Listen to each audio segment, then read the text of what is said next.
ठीक है, करें स्टार्ट। देखो लास्ट लेक्चर में हमने पढ़ा था मध्य प्रदेश की जलवायु, और जलवायु के अंदर ही मैंने बताया था जब भी जलवायु लिखा होगा तो उसके बाद ही हम एक तो पढ़ेंगे टेम्परेचर, फिर पढ़ेंगे वर्षा, रेनफॉल। क्योंकि जलवायु एक्चुअल में है क्या, यही तो है। जलवायु का अगर मेन फैक्टर देखोगे आप तो क्या आएगा, यही सारी चीज तो पढ़ते हैं जलवायु के अंदर। क्या पढ़ते हैं हम?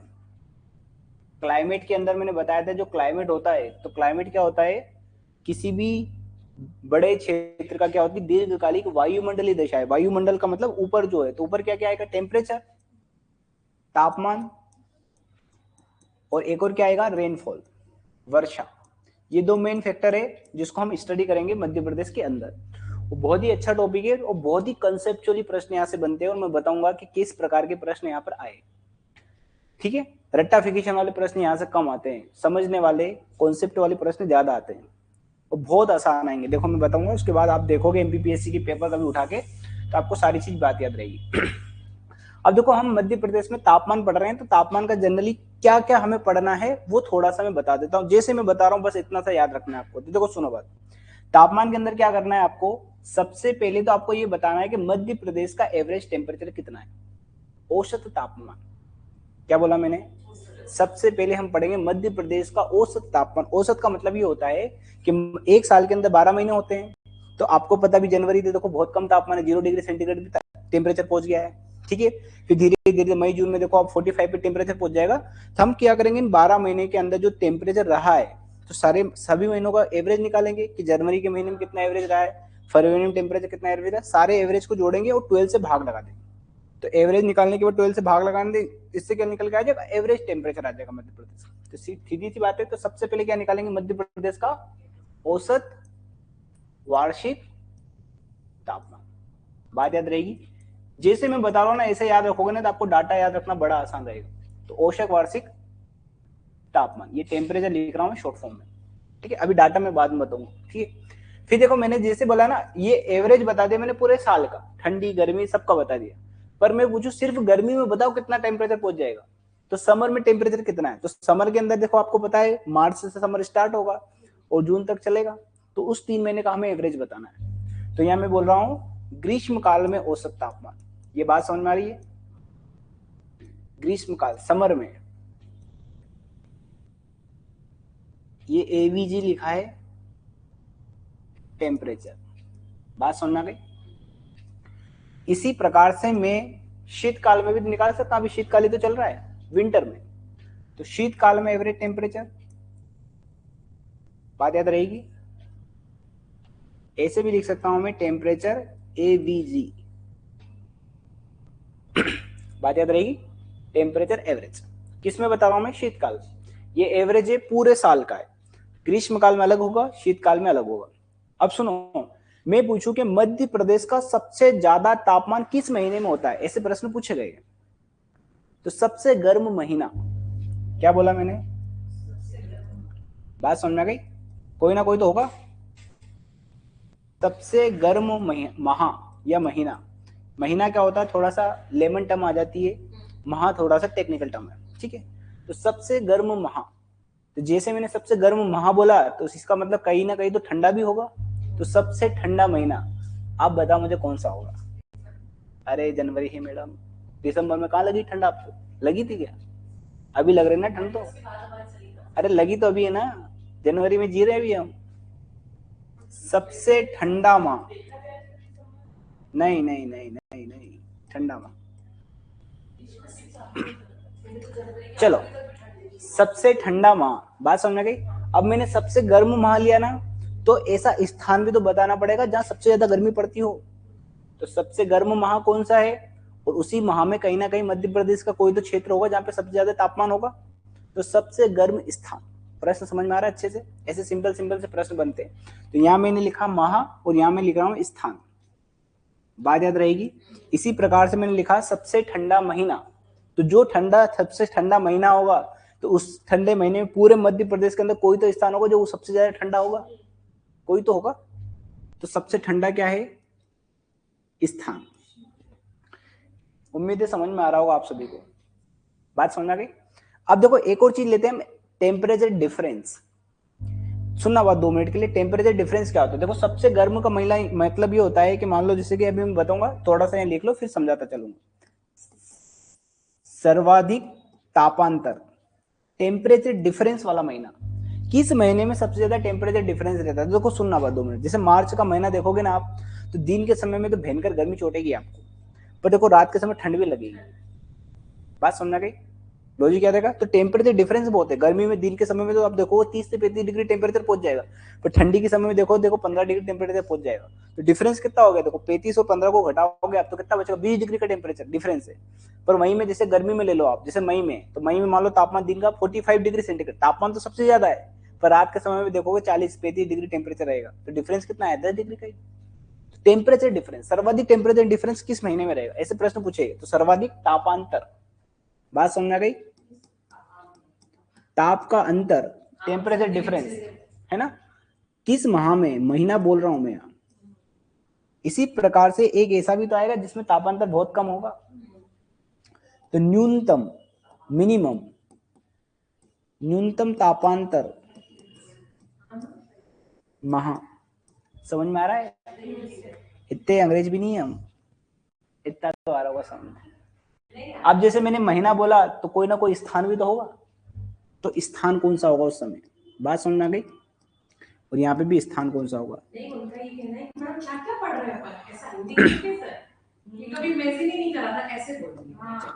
ठीक है, बात समझ में? बस इतने से प्रश्न बनेंगे इसके अंदर। पर बच्चा क्या करता है, टुकड़े टुकड़ों में पढ़ता है, उसका दिमाग ही चल नहीं पाता है। वो पढ़ भी लेता है तो फिर उसको ये समझ में नहीं आता कि इस प्रश्न का उत्तर क्या देना। जैसे मैं बता रहा हूँ ऐसे पढ़ोगे ना तो आपको बड़ा आसान लगेगा समझ में, है ना? ठीक है, अच्छा है, ऑप्शन ना होना भी बहुत बड़ी चीज है। जब करो या मरो, जब करो या मरो की बात, जब करो या मरो की बात आ जाती है ना, आदमी सिलेक्शन हो जाता है। जब ज्यादा आदमी होशियारी लगाता है ना, तो आदमी यही रह जाता है। ठीक है, ये बात समझना कि आपको, ये बेसिक याद रहेगा आपको। तो मैं अगर आपसे पूछूं मध्य प्रदेश का औसत वार्षिक तापमान कितना है, एवरेज एनुअल टेम्परेचर कितना है मध्य प्रदेश का, तो याद रखना 21 डिग्री सेल्सियस। कितना है? 21 डिग्री सेल्सियस। ये याद रखना भी बड़ा आसान है। अभी 21 डिग्री सेल्सियस क्यों आया? क्योंकि आपको पता है देखो गर्मी के समय में तापमान 45 पहुंच जाएगा और ठंडी में देखो 0 डिग्री पहुंच गया, तो 20 का ले लो आप। बात समझ आ गई? 21 डिग्री सेंटीग्रेड तापमान याद रहेगा। एक और याद रखना, ये जो 21 डिग्री सेंटीग्रेड तापमान है ना मध्य प्रदेश में, इसको बोलते हैं आइसोथर्मल लाइन। बहुत इंपॉर्टेंट। आइसो का मतलब होता है समान, थर्मल का मतलब होता है ताप, तो समान ताप वाली रेखा को आइसोथर्मल लाइन कहते हैं। बात समझ में आ गई? जैसे मान लो कि अभी ठंडी के समय में अलग अलग स्थान पर अलग अलग तापमान होगा, तो ऐसा जैसे मान लो अभी जैसे मान लो इंदौर में मान लो 10 डिग्री टेम्परेचर है, और मान लो और मध्य प्रदेश में और स्थान देख लो, मान लो भोपाल है, यहाँ पे 10 डिग्री सेंटीग्रेड तापमान है, मैंने मान लिया कि जबलपुर में 10 डिग्री सेंटीग्रेड तापमान है, तो ये जो लाइन बनी ना इसको बोलते हैं आइसोथर्मल लाइन, समान टेम्परेचर को मिलाने वाली लाइन है। आइसो का मतलब होता है समान। जब भी किसी वर्ड के आगे लिख जाए आइसो, जैसे मैं बोलो आइसो बार, तो आइसो बार का मतलब समान दाब, समान प्रेशर वाले स्थान को मिलाने वाली रेखा, आइसो बार बोलते हैं उसको। ठीक है, तभी हम आइसोथर्मल पढ़ रहे हैं। आइसो का मतलब होता है समान, सब जगह समान समान है। उसके पीछे जो लगता है ना उसको देखना है आपको। यहाँ बोला मैंने थर्मल, थर्मल का मतलब होता है ताप, तो समान ताप वाली रेखा कौन सी है? 21 डिग्री। तो 21 डिग्री टेम्परेचर तापमान को ही क्या बोल रहा हूं मैं? आइसोथर्मल। आइसो का मतलब होता है समान और थर्मल का मतलब होता है ताप। हिंदी में इसको बोलते हैं समताप रेखा। पर सुनो बात, हिंदी में पूछेगा क्या आपसे? वो क्यों पूछेगा? लाम में लिखा है समताप रेखा है, तो नहीं पूछेगा। इंग्लिश में पूछेगा आइसोथर्मल लाइन। तो मध्य प्रदेश में आइसोथर्मल लाइन की कौन सी है? 21 डिग्री सेल्सियस। अब ये जो 21 डिग्री सेल्सियस ये कहीं पे बीच में होगी, तो ये जो 21 डिग्री सेल्सियस मध्य प्रदेश को दो भागों में डिवाइड कर रही है, साउथ मध्य प्रदेश और नॉर्थ मध्य प्रदेश। तो हो सकता है आपसे पूछ ले कि 21 डिग्री सेल्सियस का जो डिग्री सेल्सियस तापमान रेखा है ये मध्य प्रदेश को कितने भागों में बांट रही? दो। कौन से दो भागों में बांट रहे? उत्तरी मध्य प्रदेश और दक्षिणी मध्य प्रदेश, नॉर्थ एमपी और साउथ एमपी। इसी प्रकार से आगे हम और पढ़ेंगे, जब हम पढ़ेंगे वर्षा, उसमें पढ़ेंगे समवर्षा रेखा, इसको बोलते हैं आइसो हाइट लाइन। वो हाइट वाली वो होती है 60 डिग्री सेंटीग्रेड, वो ऐसे आएगी, ऐसे, इधर वर्षा ज्यादा इधर वर्षा कम, वो मध्य प्रदेश को पूर्वी मध्य प्रदेश और पश्चिमी मध्य प्रदेश में बांटेगी। ठीक है, तो तापमान रेखा मध्य प्रदेश कितने भागों में बांट रही? दो, नॉर्थ मध्य प्रदेश और साउथ मध्य प्रदेश। जो वर्षा वाली आएगी समवर्षा वाली, आइसो हाइट लाइन बोलते हैं उसको, वो पूर्वी मध्य प्रदेश और पश्चिमी मध्य प्रदेश में बांटेगी। वो 60 डिग्री सेंटीग्रेड तापमान, उससे ज्यादा वर्षा इस क्षेत्र में होगी, उससे कम वर्षा इस क्षेत्र में। बात याद रहेगी? उम्मीद है मुझे आपको समझ में आ गया होगा बात। ठीक है। अब आप एक बात बताओ, ये एवरेज टेम्परेचर 21 डिग्री सेल्सियस है, तो बताओ ग्रीष्म काल में तापमान इससे ज्यादा होगा कि कम होगा? ज्यादा होगा, बिल्कुल सही बात है।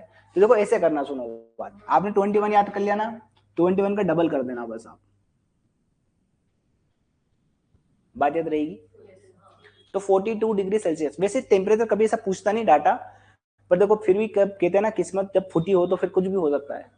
जब किस्मत खराब होती है ना, दूर पे बैठे आदमी को कुत्ता काट लेता है। ये कहावत लोग ने गलत नहीं बोली है, सही बोली है। ऐसा होता है, जो चीज आप छोड़ के जाओगे ना, बोलोगे ये तो नहीं आएगी, वही आ जाती है। और जो हमें उम्मीद होती है ना यही आएगी, वही नहीं आती है। ऐसा होता है। जब आपको लगेगा ना मेरा सिलेक्शन इस बार हो ही जाएगा, तब नहीं होता है। जब आप छोड़ दोगे ना, सब ठीक है कुछ नहीं दिक्कत, तब तुरंत सिलेक्शन होगा आप। ठीक है, ये बात समझ में आ गई। चलो इधर आ जाए, ये बात याद रहेगी आपको। 21 डिग्री सेल्सियस क्या है? Average annual temperature. ग्रीष्म काल में बोलूंगा तो इसका डबल कर दूंगा 42। अब देखो इसी में से 3 डिग्री सेंटीग्रेड तापमान कम कर देना, तो वो किसका निकल का? विंटर का। तो विंटर में एवरेज टेम्परेचर कितना रहता है? 18 डिग्री सेंटीग्रेड। बात याद रहेगी?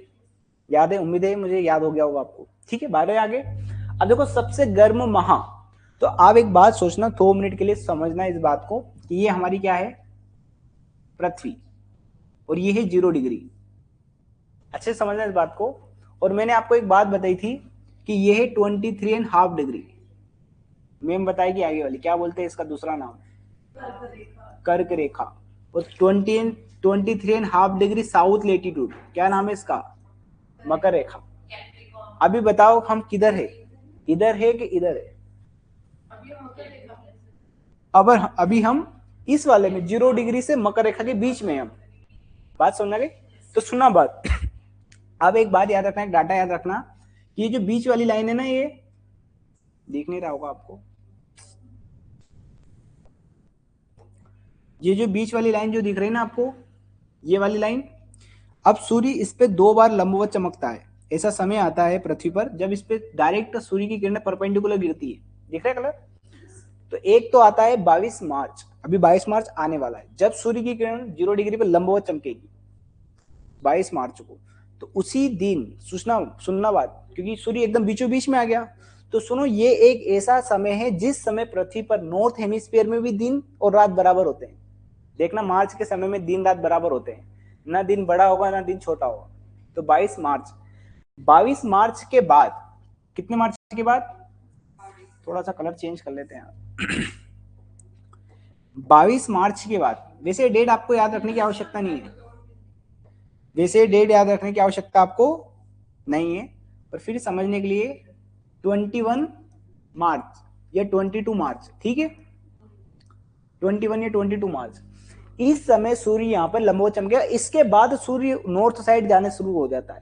क्या हो जाता है?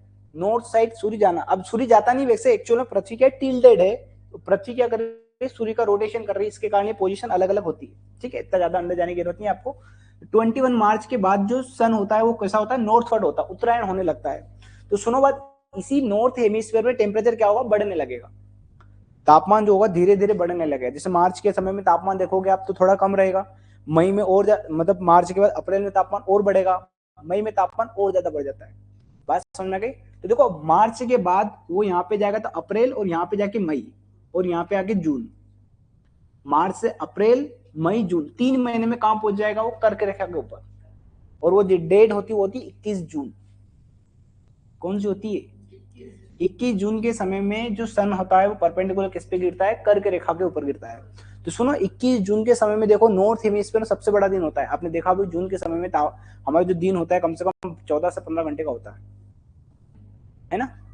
बात तो रहेगी आपको। तो देखो इस 3 महीने के समय में तापमान बढ़ा, पर देखो इसी जून के समय में बरसात भी होने लगती है 15 जून के बाद। तो बरसात होने के कारण क्या होता है? जो ऊपर वाला जो क्लाइमेट होता है वहां पे बादल छा जाते हैं। तो बादल छा जाने के कारण जो सनरेज जो होती है वो सीधी सी बात है डायरेक्ट पृथ्वी पे नहीं आ पाएगी, तो सीधी सी बात है पृथ्वी को कम गर्म करेगी। तो जून के महीने में तापमान कम होता है। वैसे होना चाहिए था जून में ज्यादा, कायदे से तो ज्यादा जून में होना चाहिए, पर क्यों नहीं हो रहा है? कारण समझ में आ गया, क्योंकि बारिश के कारण बादल छाए, बादल छाने के कारण क्या होगा?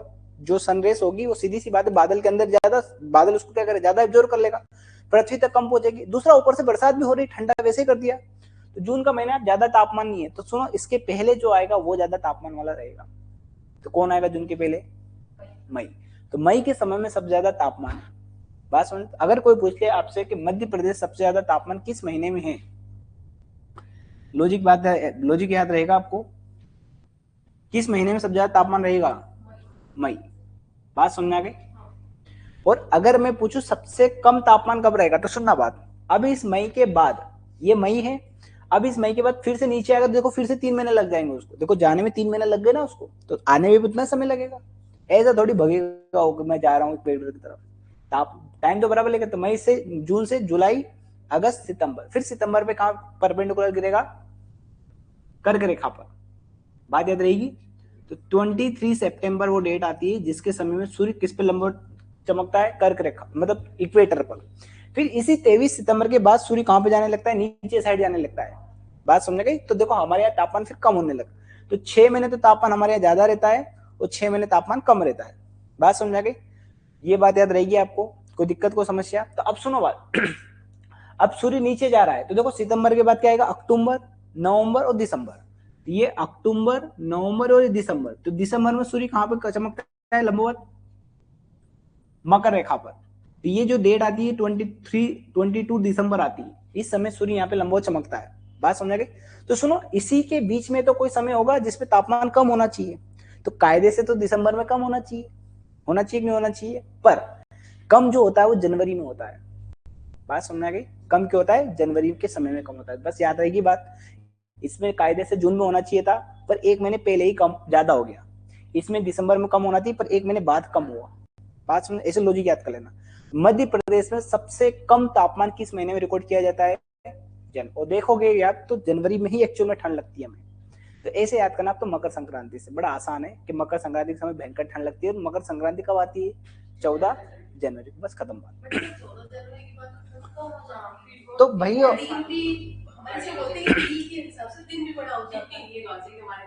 नहीं, तो वो तो अच्छी बात है ना। नहीं तो सही बात है ना। देखो दिन बढ़ेगा ना, अब यहाँ से यहाँ पे आके सबसे छोटा दिन हो गया। अब देखो इसके बाद सूर्य फिर उत्तर आने लगा, तो दिन बढ़ेगा ना। बढ़ेगा तो सही, पर जैसे कि अपन ठंड का रीजन देख रहे हैं। हाँ, तो दिसंबर ही होना चाहिए ना सर। अरे दिसंबर में एक्चुअली कम पड़ रही है ना। एवरेज टेम्परेचर पूरे महीने का देखोगे, अभी देखो जनवरी से शुरू से ही ठंड कितनी कम है, देखो ना। दिसंबर में इतनी ठंड कहाँ लगी है आपको? पूरे महीने देखो ना, एवरेज देख रहे हैं, पूरे महीने का एवरेज निकालेंगे, टेम्परेचर ओवरऑल निकालेंगे। जैसे मान लो आपने बहुत सारे सब्जेक्ट की एग्जाम दी, तो हो सकता है किसी सब्जेक्ट बहुत ज्यादा नंबर हो, किसी में बहुत कम हो, पर एवरेज तो बीच का निकलेगा ना। बात समझ गए? ऐसा है। तो सबसे ठंडा महीना कौन सा है?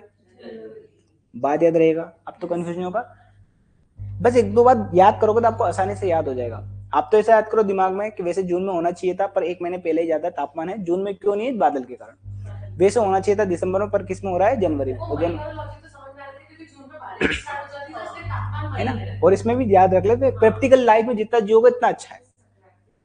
ठीक है। हाँ, संक्रांति याद रख लेना, ये बात याद रहेगी। अब देखो ये तो मैंने समय याद कर लिया। क्या याद कर लिया मैंने? समय याद कर लिया। अब देखो मैं अगर आपसे पूछूं तापांतर बताओ, टेम्परेचर डिफरेंस बताओ, तो सुनो ऐसा समय लेंगे जो ट्रांजिशन जोन में हो। ट्रांजिशन जोन में कौन है? देखो ये मार्च वाला समय, कि मार्च वाला समय ऐसा है जब सूर्य क्या बीचों बीच में, तो बीचों बीच में है ना। देखो दिन के समय तापमान ज्यादा रहेगा, पर रात के समय तापमान कम रहेगा, बीच में एकदम। ये टेम्परेचर डिफरेंस बहुत, जैसे मान लो उदाहरण के तौर पर, जैसे मार्च का महीना चल रहा है, कौन सा महीना चल रहा है? मार्च का। और एक ले लेते हैं मई का, क्योंकि सबसे ज्यादा तापमान तो इसमें है। तो देखो इसमें मान लो दिन के समय में, किस समय में? दिन के समय मान लो 45 टेम्परेचर पहुंच गया, एकदम पिघा ही देगा, जाने ले लेगा किसी की। पर सुनो रात के समय में भी देखो, रात के समय में 40 रहेगा, ज्यादा कम थोड़ी होगा। कितना हो जाएगा रात के समय में?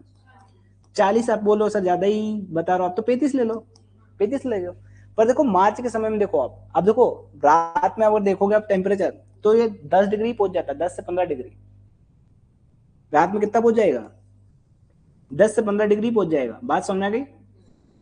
मान लो 10 डिग्री 15 डिग्री जो भी है, 10 डिग्री मान लो। पर देखो दिन के समय में आप यहीं पे देखो, मार्च समय भयंकर तीखी गर्मी लगती है, दिन में चोटती है एकदम। तो देखो यहाँ पे कम से कम 30 से 35 डिग्री तापमान होगा। कितना डिग्री टेम्परेचर होगा? 30 से 35। अब मुझे बताओ डिफरेंस किसमें ज्यादा है? इसमें ज्यादा है, किसमें ज्यादा है?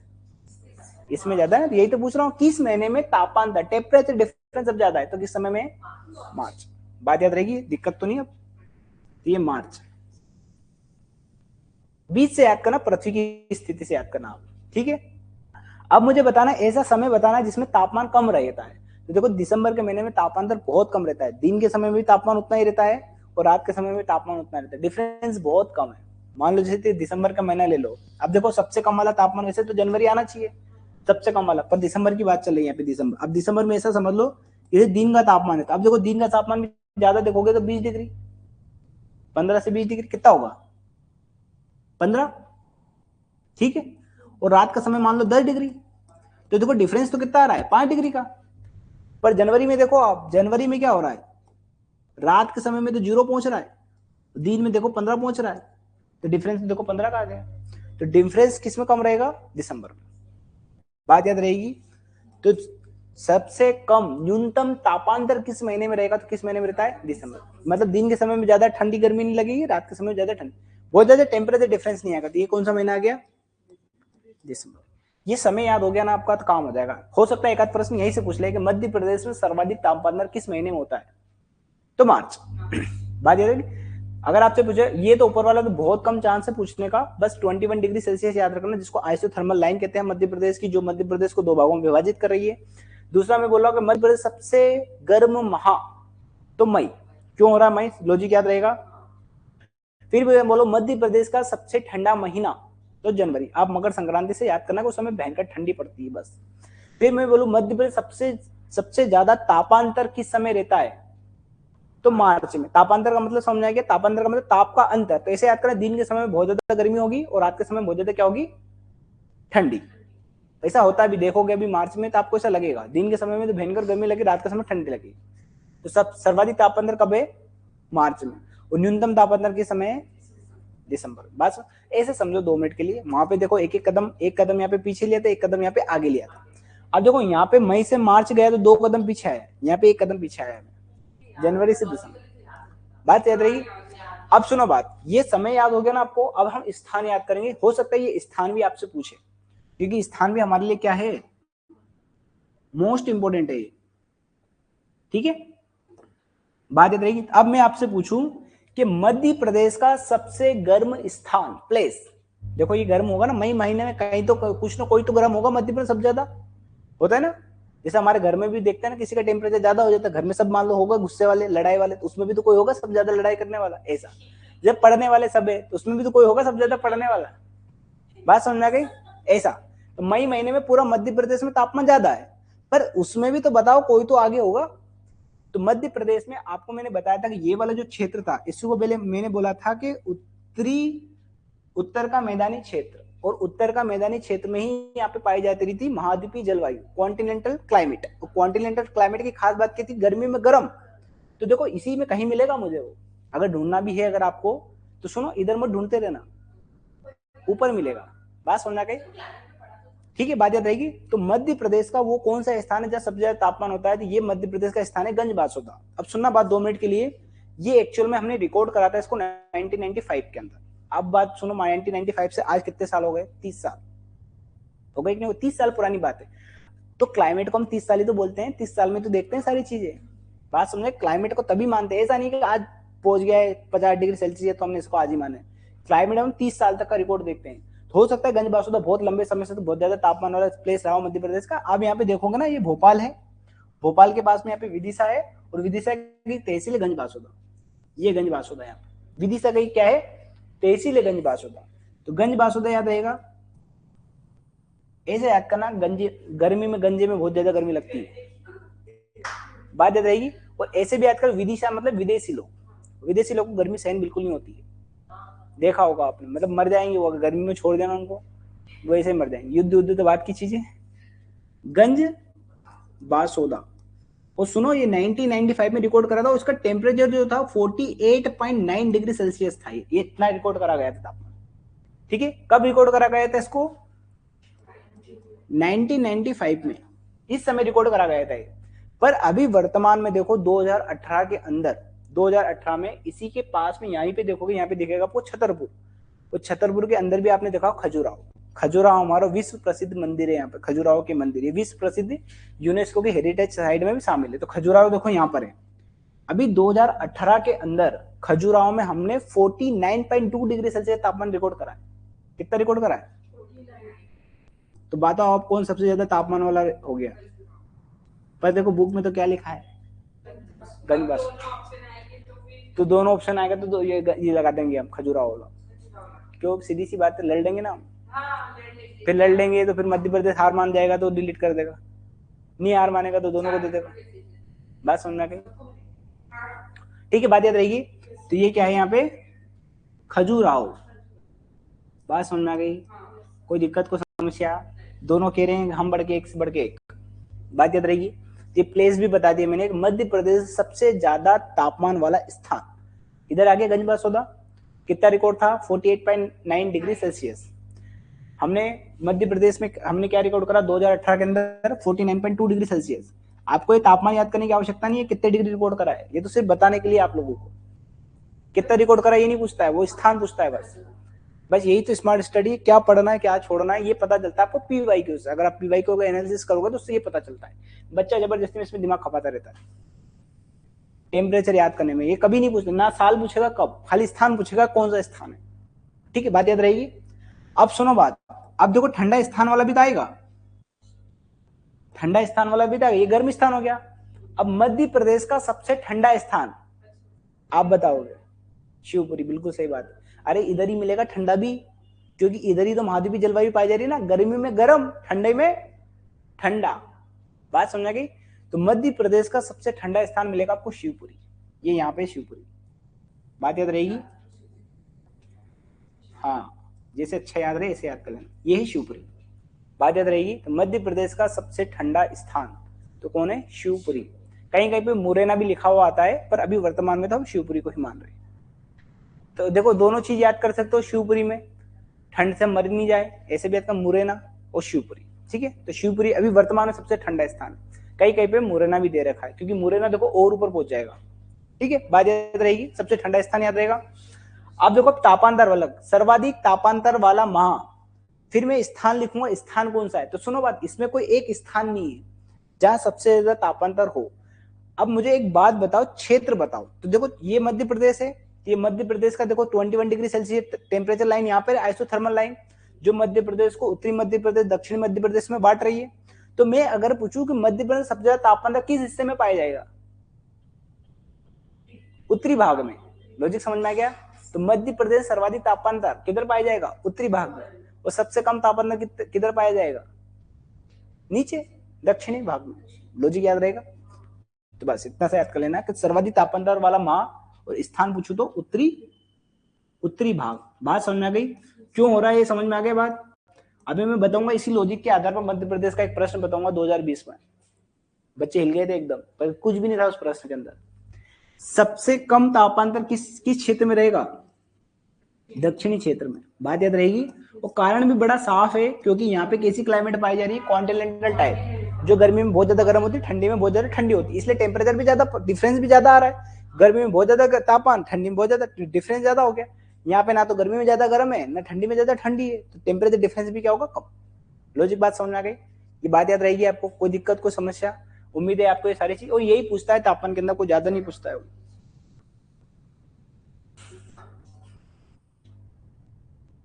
इसलिए चलो ठीक है। अब सुनना बात, देखो एक लॉजिक बता रहा हूं मैं आपको कि ये मध्य प्रदेश है हमारा, और इस मध्य प्रदेश के अंदर मैंने बताया कि यहां पर निकल रही कर्क रेखा। कर्क रेखा को समझ लो, ये रही मेरी कर्क रेखा, और ये 21 डिग्री सेंटीग्रेड लाइन, इसी को बोलता हूं मैं आइसोथर्मल लाइन। क्या बोल रहा हूं इसको? आइसोथर्मल। थर्मल का मतलब होता है ताप, सम ताप रेखा। ठीक है, वैसे सीधी नहीं होगी ये, बात है समझ में आ गई? ऐसे ऊपर चली जाएगी ये, देखोगे ना अगर आप। क्यों? क्योंकि जैसे जैसे क्षेत्र मिलेंगे ऐसे ऐसे चलेगी वो। ठीक है, सुनना बात। अब ये 21 डिग्री सेल्सियस तापमान मध्य प्रदेश को दो भागों में बांट रही है। तो सुनो यहां से, तो प्रश्न ऐसा आता है कि मध्य प्रदेश का ये वाला भाग, तो देखो सुनो बात, ऐसे समझ लो आप ये। ठीक है, अब मध्य प्रदेश का ये वाला भाग ठंडा है, इसको बोलता हूं साउथ ईस्ट, दक्षिण पूर्वी भाग, और ये कौन सा है? नॉर्थ वेस्ट भाग। तो वो आपसे ये प्रश्न बोलेगा कि गर्मी के समय में, किस समय में? गर्मी, जब गर्मी है तो मुझे बताओ गर्मी के समय में किस क्षेत्र में ज्यादा तापमान होगा? इस वाले क्षेत्र में, क्योंकि देखो रेगिस्तान से मिला मिला क्षेत्र है ना। बात याद रही? थोड़ा सा ऐसे बना देता हूँ आपको समझने में आसानी रहे, क्योंकि मध्य प्रदेश एकदम डिवाइड करोगे देखो ऐसा आएगा मध्य प्रदेश, ठीक है, ऐसे समझ लो आप, क्योंकि रेगिस्तान वाला क्षेत्र तो गर्म भी ज्यादा होगा क्योंकि रेतीला क्षेत्र है। तो आपसे प्रश्न ये बोलेगा वो कि गर्मी के समय में, कब? गर्मी के समय में, समर में, गर्मी ग्रीष्म ऋतु में, जब मैं दक्षिण पूर्व, ये दक्षिण पूर्व से जब मैं उत्तर पूर्व की तरफ जाऊंगा तो तापमान बढ़ेगा घटेगा? बढ़ेगा। ये प्रश्न था एमपीपीएससी में 2020 का, बता रहा हूँ। हाँ, तो ये क्या है मेरा ईस्ट, ये क्या है मेरा वेस्ट, ये क्या है मेरा, और ये क्या है मेरा साउथ। तो ये मध्य प्रदेश का कौन सा हिस्सा है? दक्षिण पूर्वी क्षेत्र। तो दक्षिण पूर्वी क्षेत्र से कहां जा रहा हूं मैं? उत्तर पूर्वी क्षेत्र की तरफ। कब जा रहा हूं मैं? ग्रीष्म काल में। कब जा रहा हूं? ग्रीष्म काल, समर में जा रहा हूं। तो तापमान दक्षिण पूर्व से उत्तर पश्चिम की तरफ जाने पर तापमान क्या हो रहा है? बढ़ रहा है। बात समझ में आ गई? बढ़ रहा है। बात समझ में आ गई? चलो ठीक है। अब सुनना, मतलब अगर उल्टा बोल दूं कि उत्तर पश्चिम से दक्षिण पूर्व की तरफ जाने पर तापमान क्या होगा? बात याद रही? लटना नहीं है, बहुत आसान तरीका है। आपसे ऐसा आएगा कि निम्नलिखित में से कौन से कथन सही है गलत है, ऐसे देगा वो कि ग्रीष्म ऋतु में मध्य में दक्षिण पूर्व से उत्तर पूर्व की तरफ जाने पर तापमान बढ़ेगा घटेगा? बढ़ेगा। उत्तर पश्चिम से दक्षिण पूर्व की तरफ जाने पर तापमान क्या होगा? जस्ट इसका उल्टा होगा। बात समझना के, ये बात याद रहेगी। कोई दिक्कत को समझे? ये प्रश्न पूछा गया प्रश्न है। फिर एक प्रश्न और पूछा था, दो प्रश्न लगातार पूछे थे 2000 एमपीपीएससी 2020 के अंदर। एक प्रश्न और पूछा था कि मध्य प्रदेश के किस भाग में गर्मी के समय में तापमान ज्यादा होता है? कौन से भाग में तापमान ज्यादा होता है? तो तीन ऑप्शन, चार ऑप्शन थे, पूर्वी भाग, पश्चिमी भाग, उत्तरी भाग और दक्षिणी भाग। उत्तरी भाग। तो दो प्रश्न सेम टू सेम पूछे थे, देखो आपने कितने सिंपल सिंपल से प्रश्न, ठीक है। बात याद रहेगी आपको।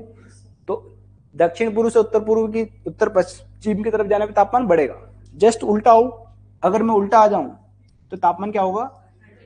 घटेगा। बात याद रहेगी। इसी प्रकार से वर्षा भी याद रखना, इधर से इधर जाने पर वर्षा घटती है क्योंकि इधर वर्षा ज्यादा होती है, और उल्टा बढ़ती है, ठीक है। वर्षा के समय वर्षा पड़ेंगे, ठीक है। बस इतना सा ही प्रश्न आते हैं इसमें, इससे ज्यादा प्रश्न तापमान से रिलेटेड प्रश्न नहीं आते। देखो ये सारी चीज लिखी है कि मध्य प्रदेश में जो तापमान है, तापमान देखो बहुत सारी चीजों से अफेक्ट होता है। एक तो होता है सूर्य की स्थिति। देखो आप देख रहे हो ना, नॉर्थ साइड में जब सूर्य जा रहा है तापमान बढ़ रहा है, जब साउथ साइड में सूर्य जा रहा है तापमान घट रहा है। तो सूर्य की स्थिति कहां पर है? एक तो तापमान को ये प्रभावित करेगी, दूसरा तापमान को प्रभावित करने वाला एक और कारक होता है जल और स्थल। कौन होता है? जल, स्थल। जल का मतलब समुद्र से कोई स्थान कितनी दूर है, पास में है, तो समुद्र तट से इसको बोलते दूरी। फिर एक और चीज होती है समुद्र तल से ऊंचाई। जैसे पंचमढ़ी में देखो गर्मी के समय में ठंडा ठंडा लगेगा, तो ये क्या है? समुद्र तल से ऊंचाई तो है। तो तापमान को प्रभावित करने वाले कारक बहुत सारे कारक है। एक तो क्या होगा? सूर्य की स्थिति, समुद्र तट से निकटता या दूरी, या समुद्र तल से ऊंचाई। ये क्या करते हैं? तापमान को इफेक्ट करते हैं। अगर आपसे कोई पूछ ले कि मध्य प्रदेश की जलवायु को कौन ज्यादा प्रभावित करता है, तो सूर्य उत्तर दक्षिण हो रहा है, ये ज्यादा प्रभावित नहीं करता। ज्यादा प्रभावित करता है कि समुद्र तट से दूरी। क्योंकि अगर तापमान को अगर सूर्य की स्थिति के अनुसार देखोगे आप, तो सुनो, नीचे वाले हिस्से में ज्यादा तापमान हो जाना चाहिए था, पर नहीं हो रहा है, क्योंकि वो तो देखो इक्वेटर के पास में है ना। पर क्यों नहीं हो रहा है? क्योंकि यहाँ पे कौन इफेक्ट कर रहा है? समुद्र तल से दूरी। तो ज्यादा इफेक्ट कौन करता है? समुद्र तल से दूरी। ये ज्यादा इफेक्ट करता है समुद्र तल से ऊंचाई, सूर्य की स्थिति की तुलना में, पर इफेक्ट तो सब कर रहे हैं। बात याद रहेगी। यही सारी चीज लिखी है कि the temperature of Madhya Pradesh is influenced by the position of the sun, proximity to the sun, sea coast and altitude above the sea level, ठीक है। फिर देखो सूर्य के उत्तरायण होने पर, तो सूर्य कब उत्तरायण होगा आपको पता है? मार्च से सितंबर के मतलब मार्च से वो कब जाएगा? जून तक। फिर जून से सितंबर में फिर नीचे आ जाएगा, मतलब इस समय में तापमान मध्य प्रदेश में ज्यादा रहेगा। ये मध्य प्रदेश तो यही कह रहा है, देखो सूर्य के उत्तरायण होने पर मध्य प्रदेश तापमान क्या हो रहा है? बढ़ रहा है। बहुत लॉजिक, सिंपल सा लॉजिक है। फिर जब सूर्य दक्षिणायन होगा, दक्षिणायन कब होगा? सूर्य सितंबर के बाद। तो सितंबर से कब तक होगा दक्षिणायन? दिसंबर तक, ठीक है। तो सूर्य तो हमारा तापमान लगातार घटेगा। बात समझ में आ गई? लॉजिक समझ में आ गया? कोई दिक्कत को समझे? ये मैंने बताई दी आपको, ठीक है। बढ़े आगे। ये सारी चीज लिखी है आपकी। अब देखो यही सारी चीज यहाँ पे लिखी है, जैसे मैंने बताया बस वैसे ही याद करना आपको कि मध्य प्रदेश में वार्षिक औसत तापमान एनुअल एवरेज टेम्परेचर कितना डिग्री है, 21 डिग्री। बस ये याद कर लेना। और इसी 21 डिग्री को ही क्या बोल रहा हूं मैं, आइसोथर्मल लाइन। क्या कह रहा हूं, दिखेगा कुछ, चलो क्या कह रहा हूं मैं इसको, आइसोथर्मल लाइन। क्यों कह रहा हूं आइसोथर्मल लाइन, क्योंकि मध्य प्रदेश को दो भागों में बांट रही है। इसके ऊपर जाऊंगा तापमान गर्मी में बढ़ जाएगा और नीचे जाऊंगा तापमान घट जाएगा। ठंडी के समय में इसके ऊपर जाऊंगा तापमान कम हो जाएगा, नीचे तापमान बढ़ जाएगा, उल्टा होता है। बस लाइन याद रखना 21 डिग्री सेल्सियस, इसीलिए इसको आइसोथर्मल लाइन बोल रहा, जो मध्य प्रदेश को दो भागों में बांट रहा है। ठीक है, फिर देखो ग्रीष्म काल में मैं एवरेज टेम्परेचर अगर आपसे पूछूं, समर एवरेज टेम्परेचर, देखो मैंने इसका बोला समर में तापमान क्या होना, बढ़ा देना। 21 याद करो, उसका डबल कर देना, एक से याद कर लेना। ठीक, विंटर के अंदर 3 कम कर देना इसके अंदर, तो कितना आ जाएगा 18 डिग्री सेंटीग्रेड। और वैसे आपसे कभी भी ये चीजें कभी भी नहीं पूछेगा, बस खाली हो सकता है कभी आपसे स्टेटमेंट के अंदर पूछ ले वो। ठीक है, तो आपको 21 डिग्री सेंटीग्रेड याद रखना है, बस बात याद रहेगी।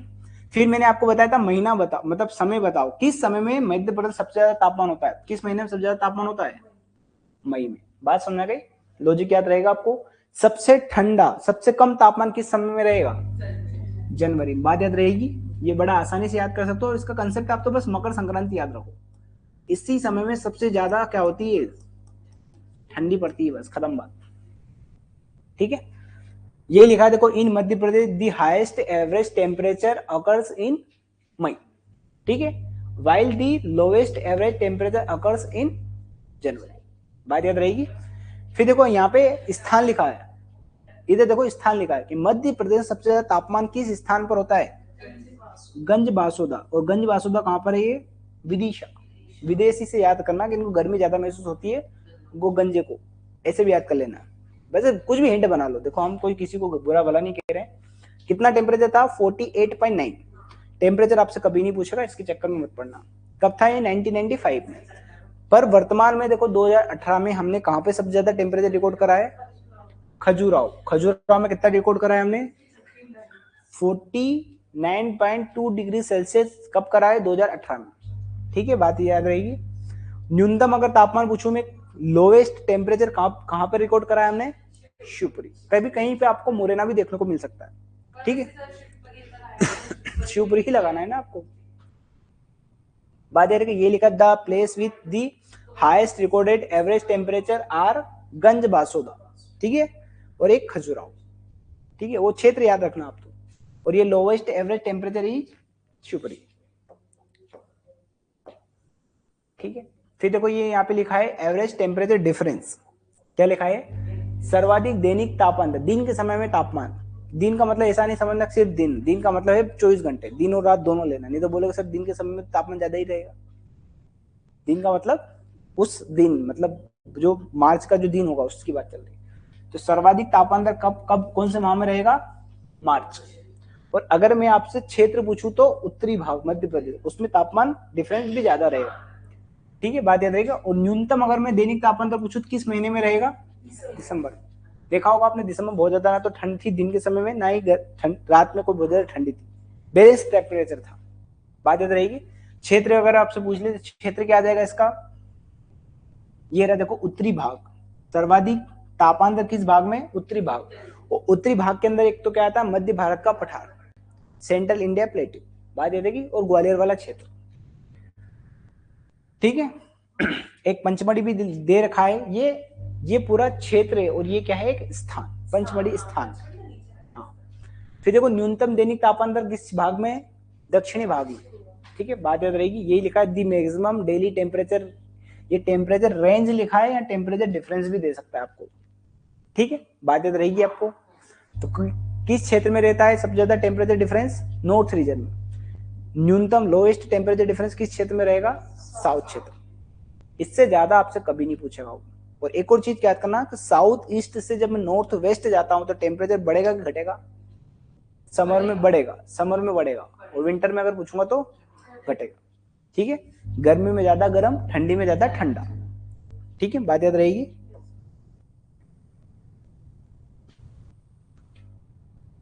फिर एक और पॉइंट लिखा है, देखो यही चीज लिखी है कि the 21 degree centigrade line isothermal line is considered the climate divider of Madhya Pradesh. Separate northern Madhya Pradesh from southern Madhya Pradesh. ठीक है, बस इतना याद करना कि जो 21 डिग्री सेंटीग्रेड जो लाइन है उसको हम आइसोथर्मल लाइन कह रहे हैं। समताप रेखा कहते हैं हिंदी में इसको, पर आपसे हिंदी में कभी नहीं पूछेगा क्योंकि नाम में ही लिखा है समताप, इंग्लिश में ही बोलेगा वो। आइसोथर्मल लाइन जो मध्य प्रदेश को उत्तरी मध्य प्रदेश और दक्षिणी मध्य प्रदेश में डिवाइड कराई। ठीक है, बात याद रहेगी।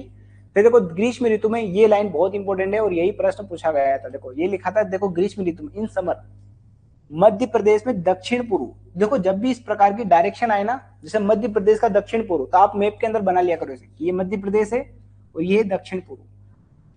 ठीक है, ऐसे लोकेशन बना लोगे तो ज्यादा दिमाग काम करेगा। दक्षिण पूर्व से कहां जा रहा हूं मैं, उत्तर पश्चिम में। देखो उत्तर पश्चिम में जा रहा हूं। तो ग्रीष्म ऋतु में, ग्रीष्म की बात करें तो ग्रीष्म में क्या होगा, तापमान बढ़ेगा, बढ़ता है, गर्मी में और ज्यादा गर्मी।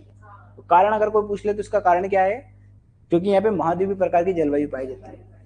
ठीक है, बात याद रहेगी। ये प्रश्न पूछा गया है, मैं अपनी मर्जी से नहीं बता रहा हूँ, देखना आप एमपीपीएससी 2020 का प्रश्न है। फिर देखो उल्टा, जैसे इसका उल्टा बोल रहा हूं मैं कि उत्तर पश्चिम से अगर ऐसा स्टेटमेंट उल्टा बना के दे दे कि मध्य प्रदेश के नॉर्थ वेस्ट से अगर मैं साउथ ईस्ट की तरफ जाऊंगा तो टेम्परेचर क्या होगा, घटेगा। बात समझ में आ गई, कोई दिक्कत है, कोई समस्या? ये मैं समर की बात कर रहा हूं। अगर मान लो मैं यहीं पे विंटर लिख दूं, ये समर की बात हो रही है, देखो ये समर समर लिखा है, तो उत्तर पश्चिम से दक्षिण पूर्व की जाने में तापमान क्या होगा, घटेगा। ये लिखा है कि during the summer season as one moves from south east to north west the temperature increase. ठीक है, और जस्ट इसका उल्टा कर दूंगा, टेम्परेचर क्या होगा, डिक्रीज।